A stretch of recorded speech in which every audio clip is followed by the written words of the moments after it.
Hello everyone. Welcome to Ace Station. My name is Shayoni and I do upload videos on my artworks, my cooking recipes, and for the first time I am posting a video on education. To start with, I want to quote a thought by John Dewey. Education is not preparation for life. Education is life itself. अर्थात शिक्षा जिंदगी के लिए तैयारी नहीं बल्कि जिंदगी ही है. As a teacher, my aim is to share my knowledge to all the learners who need it. Since this video is related to education, then I want to ask the learners out there, which is mean more to you? Exam for degrees or knowledge for life? आपके लिए क्या अधिक मायने रखता है, degrees के लिए exam या ज़िंदगी के लिए ज्ञान? Think about it learners and decide your answer. And till then watch my video. I hope you will not be disappointed till the end of this video. तो शुरू करते हैं. Let's start. For the first time I thought कि English grammar से start करना सही होगा. I mean I'm going to start with the parts of speech. As we all know कि English grammar हमारे लिए हर point पे helpful होता है. And it is always better to start from basics. Students from standard 4, 5 up to standard 10, 12 can relate with this video. Even if you are preparing for CTET and TETs with English language or pedagogy, then also you can get help from this. तो शुरू करने के लिए I am just taking a copy and 2 pens and that's all. So, सारे अलग अलग parts of speech को जानने के लिए सबसे पहले हमें पार्ट्स ऑफ स्पीच टर्म को समझना बहुत ज़रूरी है. तो शुरू करते हैं उसी से. So, our first topic is parts of speech. सबसे पहले तो पार्ट्स ऑफ स्पीच होता क्या है. पहले ये ग्रामर का पार्ट है. हम लोग बात करने समय जितने भी शब्दों का यूज़ करते हैं, जो भी हम लोग बोलते हैं, वो सब कुछ एक्चुअली हमारे ग्रामर के स्टडीज़ के अंदर जाती है. ठीक है. प्लस ग्रामर के अंदर में कुछ भाग कर दिए गए हैं जहाँ पे आपको बताया जाता है कि अलग अलग जो भी हम लोग शब्दों को यूज़ कर रहे हैं, वाक्यों को यूज़ कर रहे हैं, जब जहाँ यूज़ कर रहे हैं, इन सब का अपना एक निर्धारित नाम, एक निर्धारित डेफिनेशन तय कर दिया गया है. सो उसी में आता है सबसे पहला पार्ट्स ऑफ स्पीच, जिसे आप एकदम बेसिक्स क्लास में ही पढ़ते हो. एकदम जूनियर क्लासेस से लेके आप सीनियर तक भी ये कंटिन्यू होता है. एंड आपको कई कई कई एग्जामिनेशंस में पार्ट्स ऑफ स्पीच मिलते रहते हैं. सो इसको शुरू करते हैं. तो ग्रामर व्याकरण, हिंदी में हम लोग व्याकरण जानते हैं ग्रामर को. ये एक ऐसा पढ़ाई है, ग्रामर में वो सारी चीज़ों की पढ़ाई होती है जिसके द्वारा मतलब आपका लैंग्वेज जो होगा, भाषा पे पूरी तरह से ध्यान दिया जाता है. ठीक ठीक लिखना और बोलना सीखा जाता है भाषा में ग्रामर के द्वारा. ठीक है.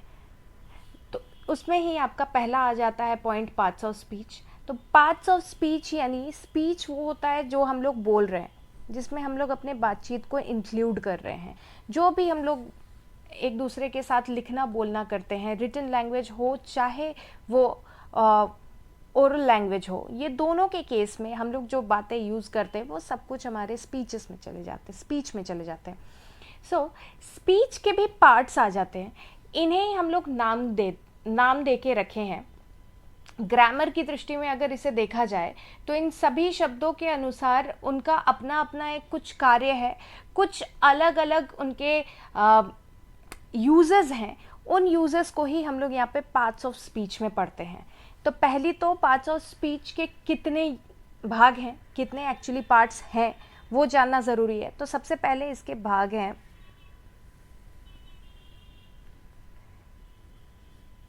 वो आर्ट है। There are 8 parts of speech, जिसमें से सबसे पहला हो जाता है नाउन, हिंदी में संज्ञा। उसके बाद हो जाता है प्रोनाउन,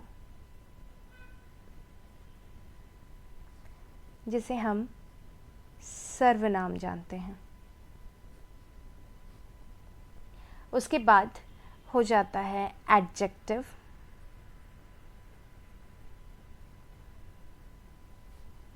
जिसे हम विशेषण कहते हैं हिंदी में।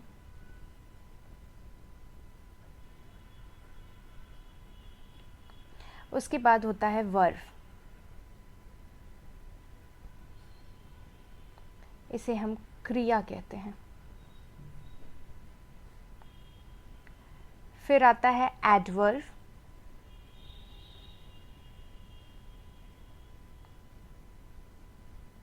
इसे हम क्रिया विशेषण कहते हैं।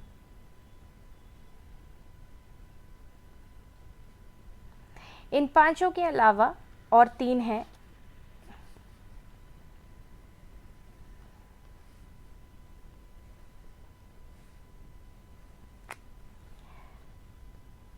इसके बाद होता है प्रीपोजिशन,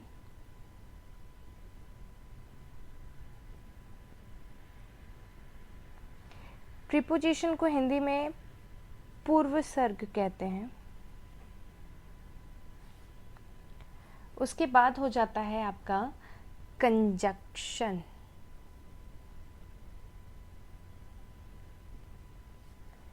जिसे हम संयोजक कहते हैं हिंदी में। और लास्ट होता है इंटरजेक्शन,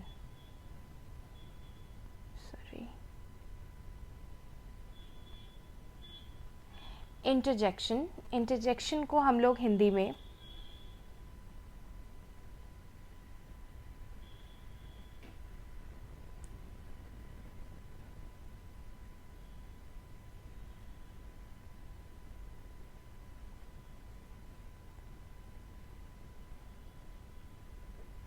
विस्मय अधिबोधक अव्यय कहते हैं। तो ये हो गए बेसिकली हमारे पार्ट्स ऑफ स्पीच, जो कि 8 होते हैं और उनके नाम इस तरह से होते हैं। हिंदी में इनके नामों को इसलिए दे दिया गया है, जो हिंदी मीडियम से पढ़ाई कर रहे हैं उनके लिए भी ये लिख दिया गया, ताकि वो इजीली समझ जाए कि किन्हें क्या इंग्लिश में कहते हैं और एक्चुअली क्या रिलेशंस है। अब बात करेंगे इनको डिटेल्स में। तो नाउन किसे कहते हैं? तो बहुत छोटे से हम लोग पढ़ते आए हैं कि noun is the name of a person, place, animal, thing, group, feeling, ये सब कुछ नाउन हो जाता है।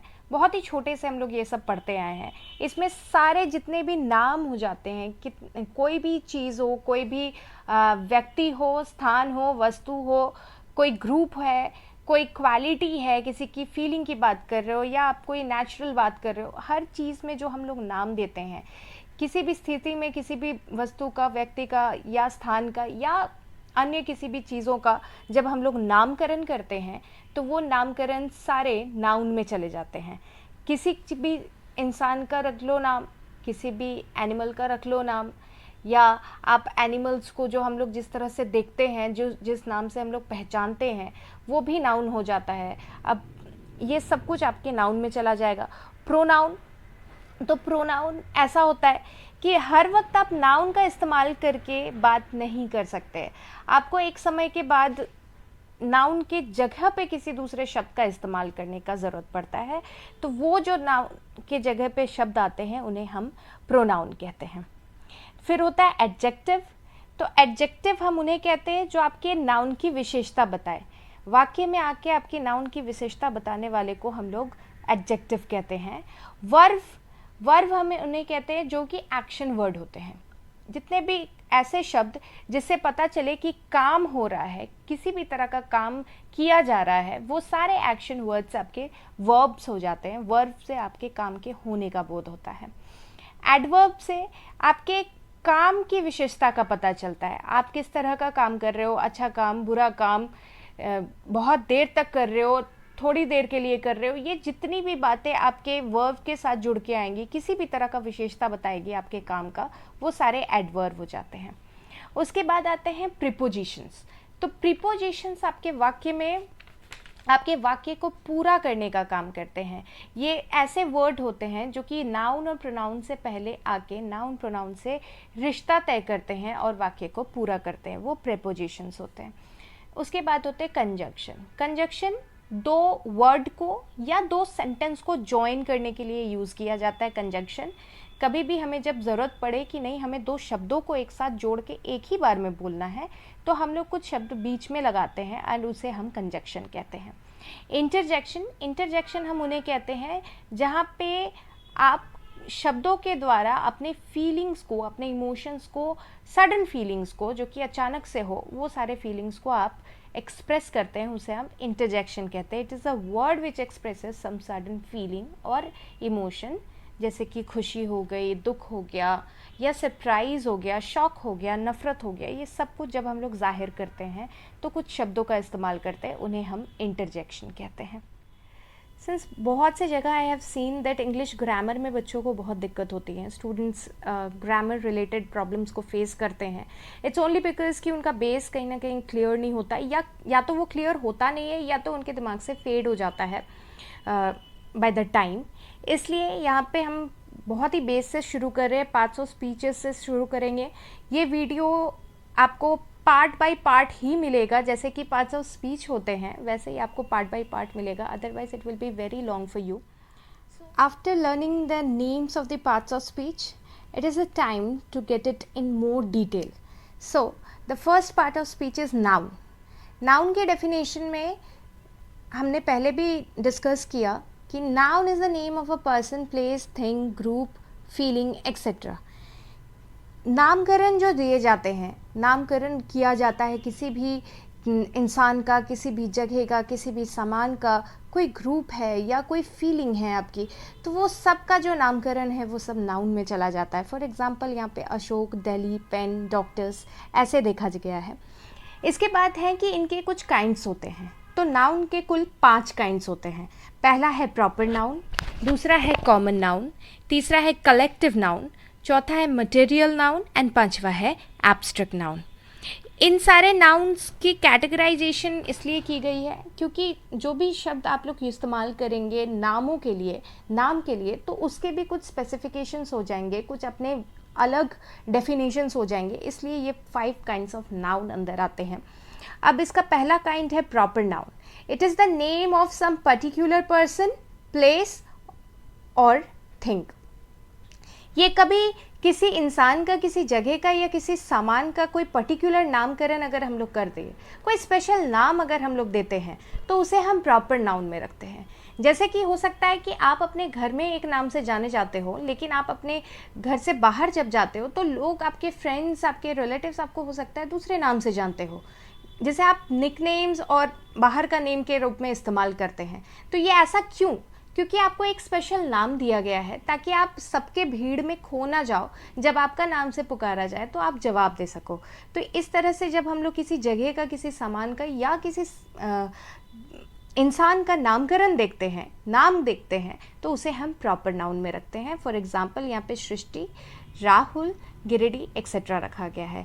इसमें वो भी आ जाएगा कि बच्चे जो अपने किसी सामान का इस्तेमाल करते वक्त उसका नामकरण कर देते हैं, जैसे कि छोटे बच्चे अपने डॉल का नाम रख देते हैं, तो वो नाम रख भी देते हैं ना, उस नाम को भी हम लोग प्रॉपर नाउन में रखते हैं। उसके बाद आता है कॉमन नाउन।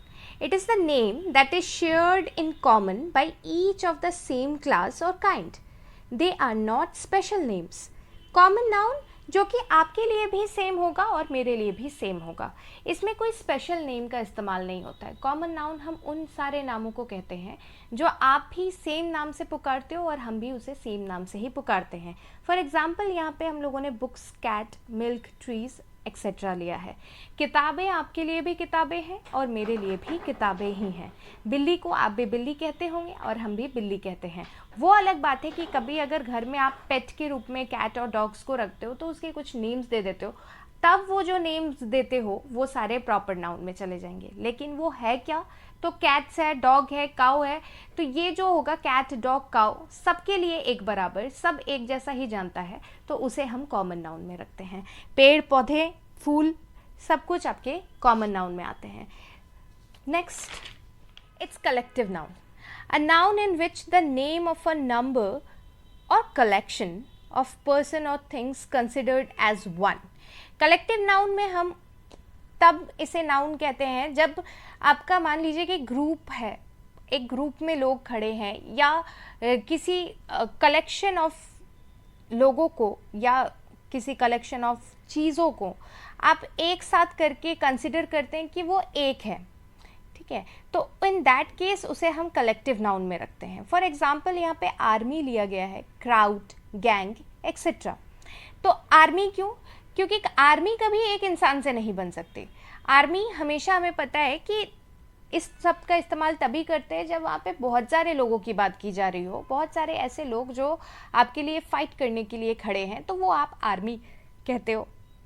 क्राउड इसलिए क्योंकि भीड़ कभी एक इंसान से नहीं बन सकता, भीड़ तो भीड़ है ना, उसमें बहुत सारे लोग होंगे तभी तो वो भीड़ है, इसलिए क्राउड हम लोग ओवरऑल बहुत सारे लोग जब एक साथ खड़े रहते हैं तो उसे एक नाम से डिनोट करते हैं जिसका नामकरण हो गया crowd. And then comes gang. तो गैंग कभी एक नहीं हो सकता, कम से कम आपको 2 से अधिक लोग भी चाहिए होते हैं, 1 से ज़्यादा लोग चाहिए होते हैं गैंग बनाने के लिए, तो वो हो गया gang. Comes material noun, a noun which stands for matter or substance of which things are made is called material noun. Material noun उन सारे नाउन के लिए स्टैंड करता है जो कि किसी मान लीजिए कोई मैटर है, कोई सब्सटेंस है जिससे कि आगे जाके कोई सामान बन सकता है, फर्दर जाके कोई सामान की उत्पत्ति की जा सकती है, तब उसे हम मटेरियल नाउन कहते हैं। फॉर एग्जाम्पल यहाँ पे वुड, गोल्ड, आयरन देख रहे हैं हम लोग, तो वुड इसलिए कि वुड से आगे जाके आप कुछ भी बना सकते हो, आप दरवाजे, खिड़की, बेड, कबर्ड, टेबल, चेयर, कुछ भी आप क्रिएट कर सकते हो लकड़ियों के सहारे, तो वुड मटेरियल हो गया। गोल्ड तो गोल्ड है, उसके बाद ना उससे ज्वेलरी बनाई जाती है उस पर काम करके। आयरन का भी वही है, आयरन से आप पहले तो वो नॉर्मल आयरन है, उसके बाद फिर उससे क्रिएट किया जाता है अलग अलग सामान। तो जब ये क्रिएशंस होते हैं, आगे जाके कुछ सामान बनता है, तो जो उसका मूल सामान होता है, जो मेन चीज़ होती है जिससे बनता है वो, उसका जब नामकरण करते हैं, नेम देते हैं उसे, तो उसे आप मटेरियल नाउन कहते हैं। लास्ट होता है काइंड्स में abstract noun. The name of quality, state और एक्शन ऑफ अ पर्सन और thing is called as abstract noun. वो सारी जो आपका कोई विशेषता, क्वालिटी है या आपके स्टेट है, स्टेट इन द सेंस कि आप किस स्थिति में हो, आपकी स्थिति बताता हो, आपका सिचुएशन बताता हो, आपका एक्शन बताता हो कि आप कैसे हैं, सच्चे हैं, झूठे हैं, बुरे हैं, अच्छे हैं, क्या है, ये सब कुछ जो क्वालिटी, एक्शन और स्टेट को डिनोट करेगा, वो सब हमारा एब्स्ट्रैक्ट नाउन में चला जाएगा। फॉर एग्जाम्पल यहाँ पे पोवर्टी आपका स्थिति है कि हाँ गरीबी स्थिति होती है, तो यहाँ पे पोवर्टी लिया गया। लाइज यानी झूठ, फिर कर्स, काइंडनेस, ये जो जितने क्वालिटीज़ हो गए, इमोशंस हो गए, फीलिंग्स हो गई, ये सब कुछ हमारे कहाँ चले जाएंगे, एब्स्ट्रैक्ट नाउन में चले जाएंगे। After completing this kinds of noun, अब आता है एक पॉइंट जिसे हम मॉडर्न क्लासिफिकेशन ऑफ नाउन समझ सकते हैं।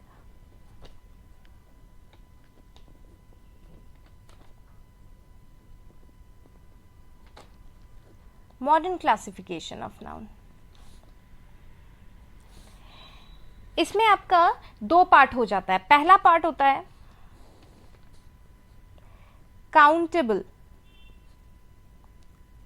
काउंटेबल नाउन्स और दूसरा पार्ट हो जाता है अनकाउंटेबल नाउन्स।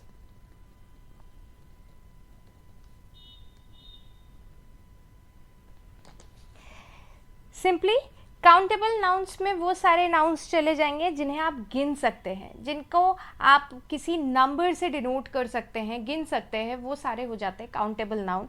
जैसे इफ फॉर एग्जांपल बुक, तो वी कैन से कि 1 बुक है कि 2 बुक है कि 3 बुक है, हम लोग गिन सकते हैं, बुक्स को अलग अलग करके आप गिन सकते हो। तो we can say like 1 book हो सकता है पॉसिबिलिटी, ठीक है। ये हो गया आपका काउंटेबल नाउन। अगर आप गर्ल्स या बॉयज़ की बात करो, गर्ल्स है या बॉयज़ है, तो इन्हें भी आप काउंट कर सकते हैं। कितनी लड़कियां हैं, कितने लड़के हैं, काउंट किया जा सकता है, तो ये भी काउंटेबल नाउन में चला जाता है। कोई बॉक्स है तो इसे आप काउंट कर सकते हैं, पतंग है तो काउंट कर सकते हैं, पेन है तो काउंट कर सकते हैं, कॉपीज़ है तो काउंट कर सकते हैं, ट्रीज़ को काउंट कर सकते हैं।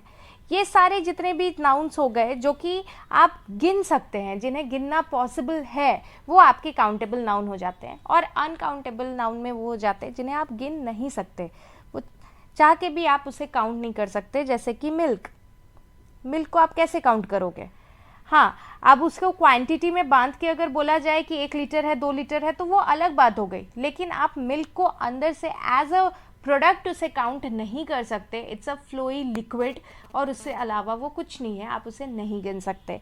ठीक है, वुड को आप नहीं गिन सकते, गोल्ड सिल्वर आप नहीं गिन सकते, हेयर नहीं गिना जा सकता, हवा को नहीं गिना जा सकता, विंड,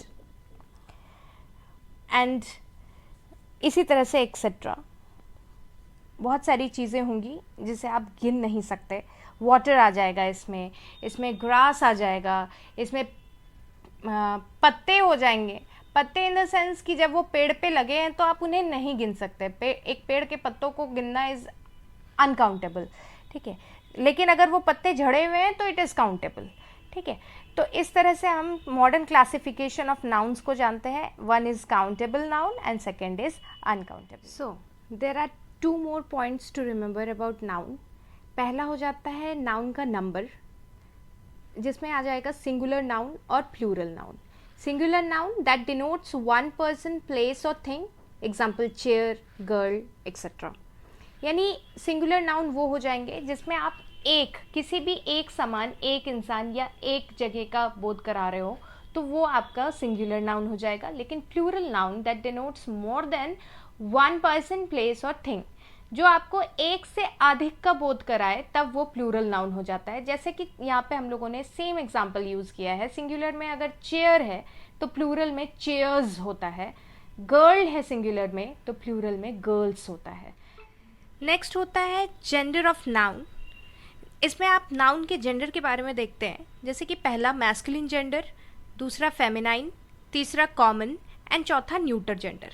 मैस्कुलिन जेंडर में वो हो जाते हैं जो आपको मेल को डिनोट करवाता है, यानी पुरुष होने का जिससे बोध होता हो, उन सारे शब्दों को या उन सारे नाउन्स को हम लोग मैस्कुलिन जेंडर के रूप में देखते हैं। जैसे कि बॉय, किंग, फादर एक्सेट्रा, जो भी आपको मेल सेंस देता हो। फेमिनाइन जेंडर जो आपको फीमेल सेंस देता हो, यानी स्त्री का बोध करवाता हो, गर्ल, क्वीन, मदर एक्सेट्रा, ये सारे आपके feminine gender.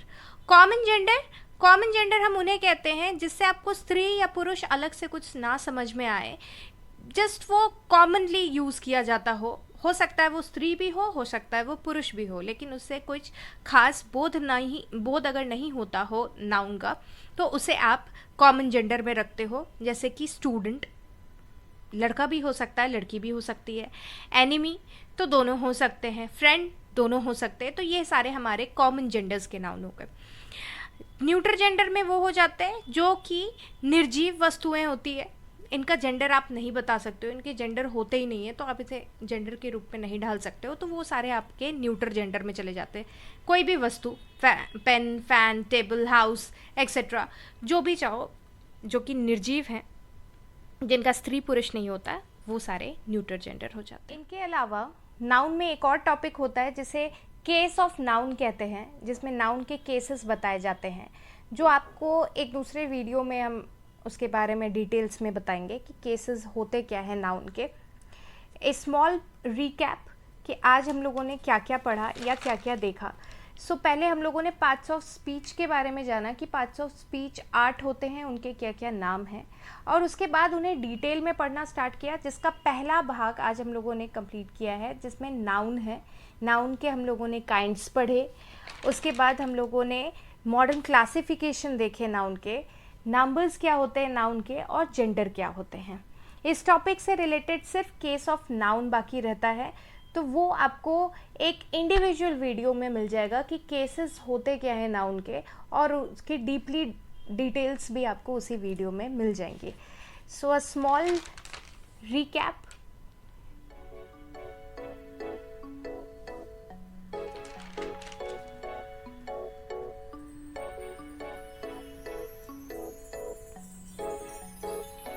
Okay, so this is only the part 1 of parts of speech. हम धीरे धीरे अब आपको जितने भी पार्ट्स ऑफ स्पीच है उनके बारे में अलग अलग वीडियोस में मिलते रहेगा. ये first part of parts of speech का वीडियो यहीं पे ख़त्म होता है. और वीडियो के शुरू में आपसे एक सवाल किया गया था. आई होप अभी तक आप लोगों ने अपना आंसर डिसाइड कर लिया होगा. सो कमेंट पे इन द कमेंट सेक्शन कि आपका आंसर क्या है. And till then stay tune with me for the next parts of speech. I will be uploading the next videos on the next parts of speech soon. Thank you for watching. If you like the video, smash the thumbs up button, share and subscribe to my channel.